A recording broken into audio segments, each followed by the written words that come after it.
Jo simplement els dic com quan alguna vegada algú els va preguntar per què pugen a l'Everest. I em va dir per què hi és allà. La Xirgo i molts personatges de la nostra història són allà, són aquí, i convé recordar-los perquè convé no oblidar, com diu la cançó.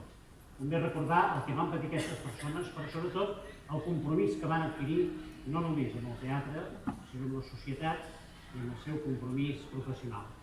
Per això recordem aquesta Xirgo, per això aquest any celebrem, entre cometes, aquests 50 anys de la mort de la Xirgo.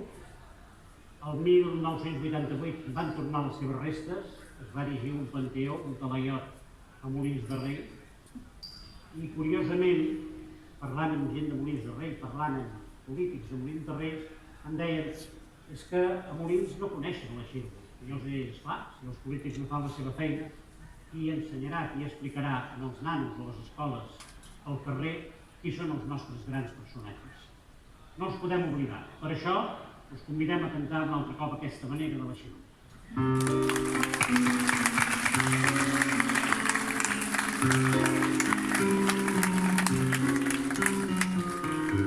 Quan el temps ha vençut i mirem al passat,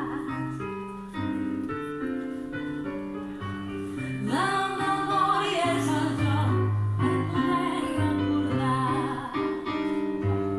les imatges com pluja d'estels han venit i ens arriben d'allà més enllà, on la brisa suau que du al mar, un país tropical. Vas deixar empacat el teu art teatral i allunyada d'aquí vas seguir sent un far. El neguit per cercar nous autors, nova sang per